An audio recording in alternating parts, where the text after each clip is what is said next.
everybody. Good afternoon.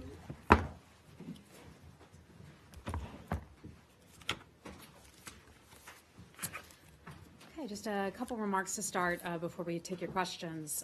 First, I'd like to say that our thoughts and prayers are with the many, many Americans who've been affected by Hurricane and Storm Florence in the South. We're keeping a close eye, and our thoughts and prayers are with them. In addition to that, we've talked about this over the past few days, and that is the storm Mangkhut, which has affected both China and the Philippines, and want to say that we are saddened by the loss of life, and we are keeping a close eye on that situation as it continues to unfold. Back here at home, we're getting ready for the 73rd session of the UN General Assembly. It opened today, and as you all know, next week is high-level week, and we look forward to being a part of that here at the State Department. In terms of the schedule, I can tell you the Secretary intends to arrive in New York on Sunday, the 23rd. He will, of course, join the President in many of the President's meetings. Secretary Pompeo will also have a series of bilateral and multilateral meetings, and that schedule is still being put together at this hour, so we'll get you more information on that as we have it. One event I'd like to announce today, though, is that Secretary Pompeo intends to chair a UN Security Council ministerial on North Korea on Thursday, September the 27th. That meeting will give the Secretary a chance to update the Security Council on our efforts toward the final, fully verified denuclearization of North Korea, as well as underscore the need for all member states to enforce existing sanctions. U.S. UN and Ambassador Haley's team will share more information with you on the schedule soon. I would anticipate that in the next day or so before the end of the week. So please stay tuned for any upcoming information on that.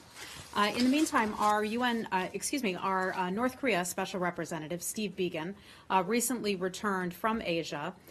He traveled to the Republic of Korea, China, and Japan last week to discuss the final fully verified denuclearization of North Korea as agreed to by Chairman Kim. On his trip, Special Representative Biegun emphasized the importance of continued coordination on denuclearization, pressure, and also diplomacy. During his productive talks, the ROK, China, and Japan all stressed the common objective of denuclearization and the path forward on achieving that objective. The trip allowed Special Representative Biegun to build strong rapport with his counterparts, which will pave the way for strong cooperation on our mutual and truly the world's objective of denuclearization. I know a lot of you are anxious to get to know Steve Biegun, and I look forward to introducing you to him in the coming days. And with that, I'd be happy to take your questions. Thanks, Can I ask you a logistical question? So, does that, when you said that U.S. UN and Ambassador Haley would be sharing additional information about the schedule, does that mean that you're not you're not planning a logistical briefing here or a trip?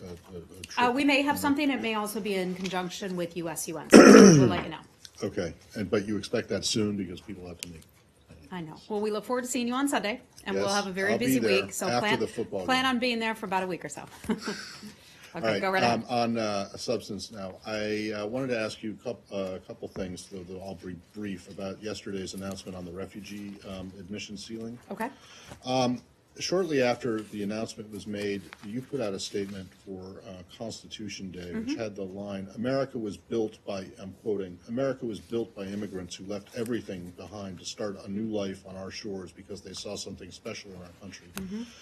I'm wondering if you don't see that as being in any way hypocritical, considering the fact that you have, over the course of, since the life of this administration, reduced the refugee ceiling intake by 72% and taken actions to reduce legal immigration as well as the protected statuses for people from various at-risk I think if you ask anyone who comes to the United States through all of the proper channels, and you hear so many stories about families who have waited many, many years to get through the paperwork and get through the process, those are the people who would aspire to come to America. And acknowledging our Constitution Day, also known as a Citizenship Day, is a way to recognize those people and also recognize the Constitution and recognize the many years that people have gone through in attempting to come to America. Now, when you talk about refugees, that's a very different situation. Those are people who, by and large, do not want to come to the United States. Those are people who, for whatever reason, in their home countries are not able to be there. You look at Syria, for example, and people who are forced into refugee camps because of the disasters and conflicts taking place there. Those are people who, by and large, are not choosing or desiring to come to the United States. Well, I think that's a vast generalization. I think but if you were to ask any of them, they would prefer to be able to go home, and this is what any of our refugee experts will tell you. Well- They would prefer to go home as soon as it is safe to do so, rather than being transported to, no offense, to Buffalo. that, well, offense Nothing taken. against Buffalo. Offense taken, because we do have a lot of refugees in Buffalo. But I mean, I don't think that you have actually spoken to every single person who's in the refugee camp, and I don't even think the UN has gotten around to doing that, so I'm not sure how you can make that generalization. Actually, But it Matt, is- there are many people who interview refugees in the camps there, and that's what they come back with and consistently tell us. I understand the that, but- number of refugees, let me give you this fact, the number of refugees from around the world who are resettled in third countries, that number is less than 1%. Now, I'm not talking about just coming into the United States. I'm talking about going into all countries That's around fine. the world. But- So let's keep that in perspective. When we talk about refugees, we're talking about a number of less than 1%. Have you seen any statement in support of the new number, the new ceiling from any group that has worked with refugees or refugee admissions I don't at recall all? having seen any of statements, although I've seen a lot of your news reports. And I do want to point out one thing. There were a lot of headlines that, whether intentionally or unintentionally, mischaracterized this as a new ceiling. This is simply a proposal that was put forward to Congress on the part of the administration. It was an administration proposal that Secretary Pompeo announced yesterday. We will have, the administration will have consultations with Congress. After those consultations with Congress, the president will then be able to Okay. make his determination. was So the actually- number that was announced yesterday may not be the final number. I just want to make that Okay. clear. Well, that was actually going to be my next question, because although you say it's a proposal, so Secretary Pompeo repeatedly referred to it as the new ceiling. He said, quote, "Some will characterize the refugee ceiling as the sole barometer of America's commitment to vulnerable people around the world." You will see throughout the statements, this it would says be wrong. proposal. Maybe there was one sentence where it didn't say proposal, but nevertheless, Okay. it is a proposal that goes to Congress. An appropriate person from the administration will brief Congress, have those consultations with Congress as is required by law, and then the White House will make the final determination on that number. Okay, but the rest of this, he said that the proposed, okay, I'll add it, so proposed is the sole barometer of America's commitment to vulnerable people around the world. This would be wrong. Okay, fair enough then. Let's take the other things. The reduction of temporary protected status for people from war-torn countries, the elimination of, Temporary protected status, and I Or want to get, for hold on. natural Hold on. disasters. Can be for things like natural disasters. And there are some people who've been granted temporary protective status, and that is exactly what that term means, temporary. It's supposed to be temporary. They were never intended to be in the United States forever. So the U.S. government, and this is primarily out of Department of Homeland Security, but looks at a situation on the ground and then makes a determination as to whether or not it may be safe for people to go back home again. I know some folks here in the United States don't like the idea of that. Some folks here think that we should be simply open borders and allow anyone to come in anytime they want. But when we determine as a U.S. government that something should be temporary, that has a meaning. Well, temporary means temporary. that's fine, but I don't think that people, you're talking about sending people back to, or were at one point talking about sending people back to Yemen, back to Syria, back to places that are clearly not safe to go back to. So temporary or not, it's not that you're trying to get rid of it. And whether it's DHS, it doesn't matter because it's the entire administration. This refugee proposal is the entire administration. Anyway, let me go on because so there's that. Can I come back to you so we're not just talking? in Let TPS. me come back to you on this. Hold Go to on a Leslie. second. But Matt, this is. Let me just finish. You and I have This is been my talking. last one. Last one, and then I'm moving on. Okay, I will be So happy to come back TPS to you, but this is not the Matt Lee show today. I don't want it to be. Okay. TPS and the elimination of all funding for Palestinians. You would agree that Palestinians are vulnerable too, right? So if you take all those into account, how do you characterize what is the barometer of America? How committed is America to vulnerable people around the world? America is the most generous nation in the entire world. All of you and anybody out there watching should be confident in that. Our pockets are not unlimited. We do not have the ability to give every amount of money that some may view that the United States government should give. One of the things that this government has asked other countries to do is step up and do more. The burden should not rest on our shoulders alone through those many types of programs that you discuss. We now see other countries stepping up to the plate and providing more money, not only in their region, but in other regions. And we think that is important. We think that is necessary. And we're not ashamed of that, to expect that the United States will not be the sole person paying the tab for other people. We continue to be the most generous nation on this planet. We are proud of that. In terms of humanitarian assistance, the U.S. government alone provided $8 billion last year in humanitarian assistance. That is significant. Much of that money goes into some of these refugee programs, Matt, that you are sort of poo-pooing that we provide overseas. What? Where we are providing Well, clean I'm sorry, water, I didn't poo-poo health anything. care, things of that nature If that I are very poo-pooed important. anything, it was the close explanations that you to guys have put home. forward. That is the way that people prefer to receive that money, close to home, not necessarily by being brought over here to the United States. Let me move on to somebody. I'll be happy to come back to you. Hi, Leslie. Can I just follow up just one Yeah. thing? Is that if you said if this is not the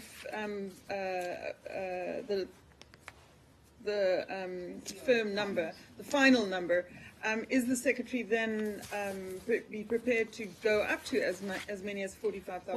Well, let me clarify once again. This is an interagency number that, after a significant number of meetings and consultations among the various departments and agencies that make up the interagency, they arrived at this number, and this was something that the Department of State then sent up to Congress.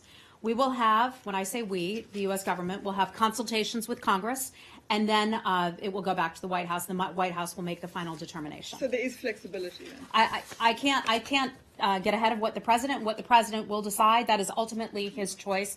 But the advice of the administration was sent up to Congress, and that's the number that we proposed yesterday. Oh, and the secretary proposed that number? No, this was, again, the interagency proposal. The secretary was the one who just announced that figure.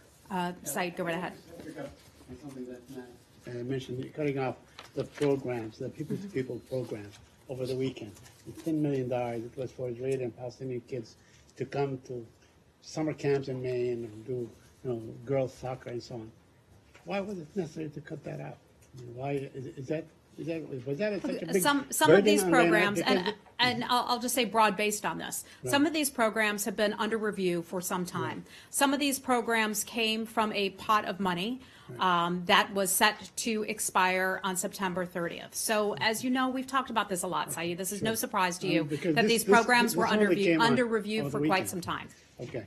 All right, let me just move on. I wanted to ask you about the U.S. consulate in East Jerusalem. In the past, it operated independently. Does it still have that distinction? Is it still operating independently? When people, let's say the delegation comes to UNGA next week, do they get their visa as they have done in the past? Has there been any changes? I'm not aware of any changes that have been made with regard to the visa process for that. Okay, I'd have to look into that and get back to you. But I can tell you that our Consulate General in Jerusalem continues to operate as an independent mission. That is something that has not changed. There has been no change to that mission status. And lastly, does the Consulate General, Ms. Karen Sarahara, does she maintain any kind of dialogue with any Palestinian Authority representatives or anything and I can't detail the specifics about who they engage with on a daily basis, but yes, I can tell you that they are responsible for having conversations and dialogue with the Palestinians. Yes. Can I just add to that? Yeah. Hi, Barbara. Ask again about the Jerusalem hospital network. I think you've addressed this already, but I still didn't understand why that has to be cut as well. The Palestinian Authority doesn't run the hospitals. They're under Israeli jurisdiction. The money isn't that big, so to say that it needs to be appropriated elsewhere doesn't sound very convincing. It makes a big difference where it's at. It provides care that the Palestinians can't get elsewhere. What's the reasoning why everything has to be cut, including something like that, which in previous times was recommended even by those who wanted to cut money to the Palestinians? They always made this caveat, no, but we should keep the Jerusalem hospital network. Understood. I don't have anything additional for you on that issue other than what I provided to you last week. If I can get anything more, I certainly will. Hey, Francesca. What do you expect from the summit going on in Pyongyang between Chairman Kim and President of South Korea? And if the two countries advance towards a declaration of peace or end of war, would you be ready to join them, and on what conditions? Well, I think, I don't want to get ahead of their meetings. And certainly they're that definitely speaking about sunroof that, was something yeah. that was interesting to see. We'll have to work on whether or not we can get a sunroof next time we're there, if we do go there next time. In terms of our sort of an analysis of that summit, while it is going on, it is still ongoing. So we will continue to consult very closely, carefully, and regularly with the South Koreans as they continue to have their meetings in North Korea. In terms of what we hope to come out of the summit, we hope to see a meaningful, verifiable steps toward the denuclearization of North Korea. It is the third inter-Korean summit between President Moon and also Chairman Kim. It represents, in our view, a historic opportunity for Chairman Kim to follow through on the commitments that he made to President Trump at the Singapore summit, but also the commitments that he made in Panmunjom, with meaningful and verifiable actions toward the final fully verified denuclearization of North Korea. And when I have more for you, I'll certainly let you know. Their meetings are ongoing. Hi. How are you, Nike? Just follow up. In your assessment, do you see the progress in CVID, the denuclearization in the Korean Peninsula, follow the same speed as the advancement of the inter-Korean relations? And separately, I would like to follow up. Pardon me if you have already addressed that. Do you have more details on the participants of next Thursday's ministerial? I don't have anything for you on next Thursday's ministerial. I will check with our folks to see if we have the breakdown of who exactly will be attending. It's something that's important to Secretary Pompeo. One of the key things that we'll be talking about at the UN, and that is the fully final verified denuclearization of North Korea. So that will be a priority. I'll work to get you more information on that. In terms of the speed of things, the Secretary has talked about how this will be a process. We recognize this. We go into this eyes wide open. We think that there is progress being made when the South Koreans are sitting down with North Korea, when the United States has the opportunity to sit down with North Korea, when other countries that are like-minded, frankly, those countries that have all supported UN Security Council resolutions that have called for the denuclearization of Korea. So we continue to have those conversations, to consult with those other countries closely, and we think it's certainly a good thing that we're sitting down and having conversations and having regular negotiations. Hey, Lori. Hi, how are you? Yesterday's summit between Presidents Erdogan and Putin seems to have had great results. Were you involved in any way, perhaps coordinating with Turkey or pressuring Russia? We were not. I can confirm for you, however, that the Secretary spoke with the Turkish Foreign Minister earlier this morning. I don't have a readout of that call. I haven't had a chance to talk with the Secretary about it, but I can confirm that they spoke. Pardon me? Presumably about this. I don't have a readout for it, so I'm not going to assume that it's about anything at this point without having consulted with the Secretary. And the new Speaker of the Iraqi Parliament has denounced the anti-Iran sanctions and invited his Iranian counterpart to Baghdad. What's your comment? I saw that. You're referring to the new speaker in Iraq. At some point, we will be speaking with him and look forward to having a conversation with him to congratulate him on his new position. As you know, we have a good working relationship with the government of Iraq and look forward to working with him in the near future. By we, you mean someone besides the ambassador in Baghdad? You mean someone here in Washington? I would imagine that at the appropriate point, somebody at a high level, perhaps it's the Secretary, perhaps it's someone else, would be speaking with him. And final question. The White House has rolled out its national biodefense strategy, but the State Department wasn't mentioned very much in this. Are you involved in it? You know what, I saw a headline pop up on my screen about that. I didn't get to that piece of information for you before coming out here today, but let me see what I have for you and I'll get back to you on that. Hi, Nick. Can I just follow up on the refugee issue, and then I have a separate question? Sure. So just to clarify, when the Secretary spoke yesterday, his intention at that time, when he spoke, was that number was only a proposal for Congress for the White House to submit to Congress. This was, and again, this is an interagency decision. This is an interagency proposal that went up to Congress. That number that was set, and let me just read a bit of this for you since you asked. The United States anticipates processing up to 310,000 refugees and asylum seekers in fiscal year 2019. We propose resettling up to 30,000 refugees under the new refugee ceiling, as well as processing more than 280,000 asylum seekers. They will join the more than 800,000 asylum seekers who are already in the United States and awaiting adjudication of their claims. That is something that is a proposal, and we'll see what happens from here. Just because it's interesting that, I mean, obviously it's notable that in that statement, there was none of that language that we look forward to working with Congress on settling this figure. And there was a huge backlash from Congress yesterday where they apparently were under the same impression, all of the media were, that this was the final proposal. Yeah, I can't, I can't speak for Congress and Congress's reaction. I can just tell you that we followed the guidelines, we followed the law in presenting the information, the interagency report to Congress. And then we will have, when I say we, I mean the U.S. government, the administration, will have those consultations as required under the law with Congress. And I'm not going to get ahead of some of those conversations that take place. Does that mean that the 280,000 that you will process are not yet here? Matt, I'd have to look into that and get back to you on that. And just last one, the 800,000 asylum seekers who are already here, there's no guarantee that they're going to be granted asylum, is there? Well, Matt, that's the number, the approximate number of people who are reflected in the overall backlog between asylum seekers and refugees who haven't made their way through the final vetting or court system. And those people can languish, unfortunately, in the system for many years because we simply don't have the people, the courts don't have the time on the docket to be able to process those people. So we're taking a look, a realistic look at the numbers and a realistic look at the numbers that DHS, Department of Justice, and others can process, and figuring out what we can process annually and trying to come up with a number that can better match our capabilities. Fair enough, but there's no guarantee that these people actually get asylum, right? I don't think that there would be. I don't want to get ahead and speak to that because all of that is up to, the adjudication system and through final vetting procedures.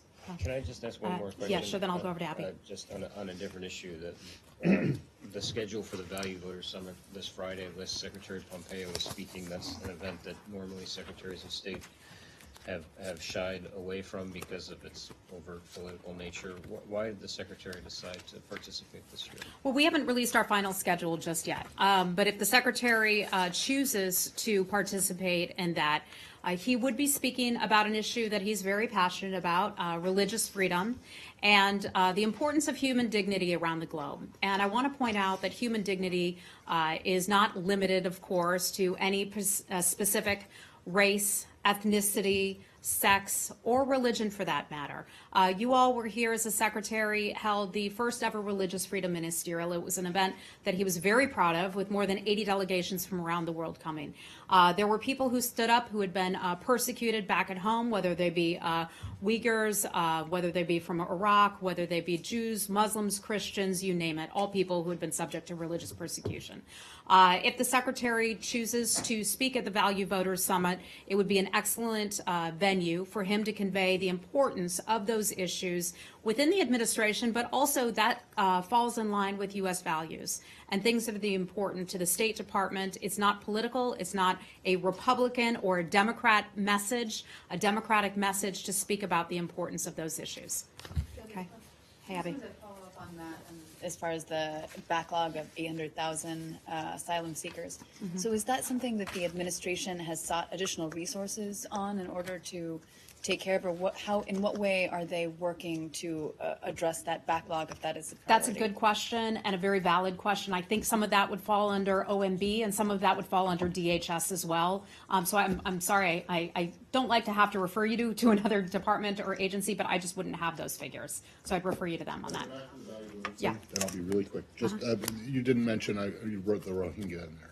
Would they be included in terms of? I don't know if they're actually in the secretary's remarks, but of course, that is something that we've talked about a lot here at the State Department, the plight of the Rohingya, and that's one of the issues that I think I've covered the most here, Right. beyond issues like North Korea Exactly. and Syria and things that are And the you've, top of the and issue. you visited them in I certainly Bangladesh. did, yes. So do you have faith in the Burmese judicial system to hold people accountable for what's happened to them? You know, I think we would, based on the way that they treated the Reuters journalists, I think we would have very serious concerns about the judicial system in Burma. I think what you're getting at is the UN report on that. No. And let me just mention, we're still reading the UN No, report on okay. that overall That's issue. fine. I'm not actually getting at the UN report. I'm getting at the fact that the ICC prosecutor has decided to open an investigation into the treatment of the Rohingya. So I'm assuming from your comments that the Burmese judicial system is not good enough that you would support an ICC investigation into Matt, I'm not going to get, the I know you Rohingya. think you're being cute. I'm not going to get ahead of the process, but let me point out. No one has said that I was cute since my mother when I was about 7 years old. Heather, I'm not being cute. I'm asking you a Matt, damn there's serious a question. serious The answer National here. Security Advisor Yeah. got up last week and trashed the ICC, said it was basically an illegal organization,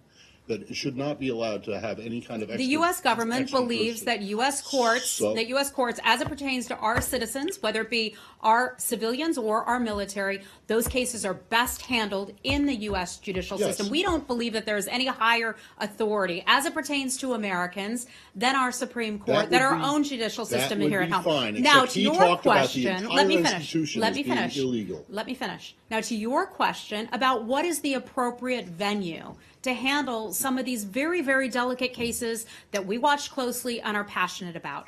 There are different kinds of venues that are options. We have seen in the past where tribunals have been held, in The Hague, for example, but not necessarily in one's home country. I'm not going to get ahead of some of the conversations that are being had here at the State Department and with the UN and others, but it's something that we will certainly take a very close look at, what we believe to be the best venue for handling and adjudicating So some a of those cases. an ad hoc We will tribunal take might a be look. okay? Matt, I'm not in the position to make policy here. I'm sure you'd like me to be I right would here, love to. right What now, reason? but that is not my job. That's not my proper role. Fair But enough. U.S. government, I can tell you, will take a very close look at what forum, what venue we think is most appropriate for handling these types of very sensitive cases. Thank you. Hey, Jessica. Syria for a minute? To the refugee question, one of the points that the Secretary made during the thing was that the U.S. is going to focus on delivering aid to people closer to their homes and in areas or to reduce the drivers of displacement. And yet, if you look at the situation in Iraq and Syria, the U.S. has cancelled stabilization funding for the Syrians, and they have diverted a lot of the stabilization funding in Iraq to minority groups.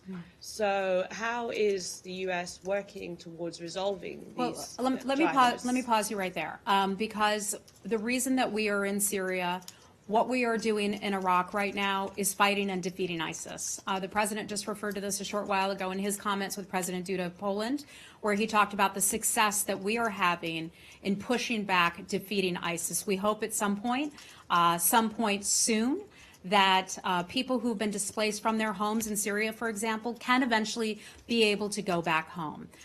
You are correct in that some of our stabilization funding has been reprogrammed, but that is only because we have been able to get other countries to kick in some money for that. In fact, some of the other countries, including the Saudis and others, who have contributed money to, let's just take Syria, for example, have agreed to contribute more than the U.S. government had ever expected to put into that pot of money. So we're pleased with that. If we can get other countries in the region to kick in and help us out, should the United States, as generous as it is already, be the only country or the chief country to contribute those funds? We think that the concept of burden sharing is not a bad thing, and so some of these disagreements, some of these battles, some of these restructuring and reconstruction can happen best when folks in the region are personally involved and willing to kick in some money.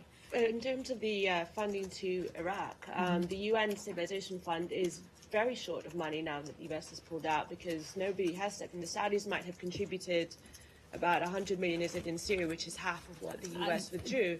But the UN Stabilization Fund, which is providing electricity, water in places like Mosul, where you would think getting people back to their homes. Jessica, is a there's no priority. country that has contributed more to Iraqis, whether they're Iraqi civilians or the Iraqi government. Lori's right there in front of you. I'm sure she can back me up on this, than the United States government. And we did a heck of a job in helping to clear out ISIS that had been entrenched in Mosul, that had been entrenched in the old city of Mosul, in clearing out the old mines, doing the demining, bringing in sanitation, rebuilding schools, and all of that. I'm tremendously proud of the work that we have done. Is there more work that needs to be done there? Yes, but we're in a much different place today than we were a year ago.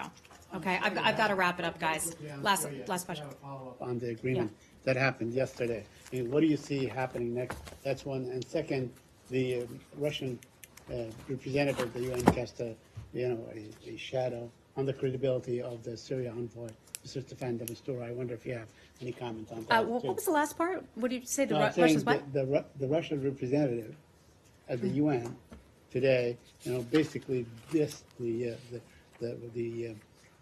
UN envoy, Staffan de Mistura, and he said that he was meddling.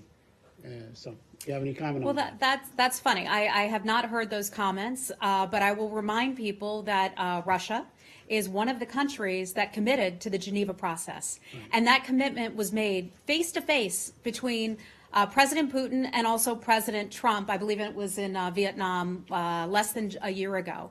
The commitment to the Geneva process, I think one of the things that you will increasingly see from the United States government in the coming weeks and months ahead is a recommitment to the Geneva process. We see that as the only way forward. A military solution is not the solution long-term in Syria. We see it as a political solution, and that falls in line with UN Security Council Resolution 2254, something that the Russians and many other governments have agreed to as well. I know that our special envoy, Jim Jeffrey, was just at the UN Security Council today, in which he was speaking there. He had a meeting last week with Staffan de Mistura to talk about how we could advance the Geneva political process, and said, this has to be our focus. There is no alternative to this.